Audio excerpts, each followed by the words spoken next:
पहिला फोर आउँदाखेरि हामी यो बाटोमा छ है बाटो हेरेर के फोर आउँदाखेरि यो बाटो आउँछ अनि यहाँ अटो क्ल्याप भएर तपाईँको चाहिने पर्सेन्ट जान्छ हामीलाई पछि रिसाइकल हुने कुरोहरू अनि जो वेस्ट हाम्रो डम्पिङ गर्नुपर्ने हुन्छ नि त्यो बाटो भएर जान्छ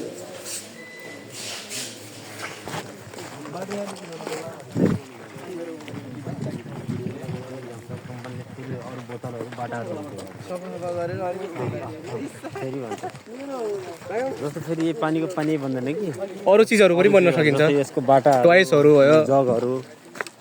विभिन्न खालका तिनी प्लास्टिकका चिजहरू यहाँदेखि भन्छन् फेरि कति घन्टासम्म काम गर्छन् म्याक्सिमम 8 हो प्लास्टिकको के हजुर प्लास्टिक छ नि यसलाई चाहिँ उ गरेर मतलब कस्तो त्यसको बाटाहरू नयाँ नयाँ फेरि जान्छ प्लास्टिक टोयसहरू भयो कटिङ हुन्छ कटिङमा चाहिँ फेरि दाना भन्छ जो नयाँ दाना भन्छ नि दाना भन्छ त्यसपछि उहाँले जे पनि बनाउन सक्छ जगहरू बाटाहरू जे चिज प्लास्टिकबाट बन्न सकिन्छ त्यही बन्छ मोडिफाई भएर नै आउने भयो प्लास्टिकको पनि प्रकार हुन्छ जस्तै यसले हाम्रो त्यो सिरिन्जको पछाडिको हुन्छ नि हजुर के भन्छ त्यसले त्यसको पछाडि त्यो पनि त्यो चाहिँ राम्रो प्लास्टिक हुन्छ त्यसको क्वालिटी प्लास्टिक हुन्छ राम्रो त्यसको राम्रो चिज बन्छ त्यसपछि बिग्रिँदै बिग्रिँदै थर्ड क्लास त्यसपछि बाटा हेरेर पछि बन्ने हो कि त्यो सुरुमा राम्रो राम्रो जे बन्न सकिन्छ बन्छ जस्तै कागजको पनि सुरुमा कापी किताब बन्छ त्यसपछि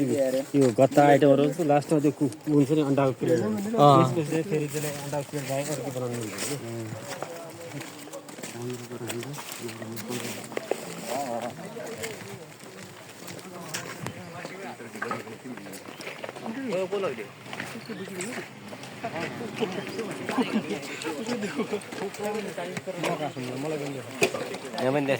ल सालो केटो एकदम फ्यान्सी भएछ अरे सालो गाउँमा आयो पछाडि एउटा अब पुरो दादा छ यार दादा भन त अब दादा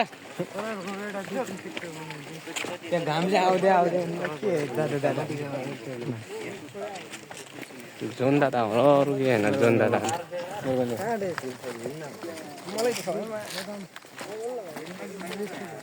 तिमी देखिया छौ यहाँ काम छ तिमी चिन्ता न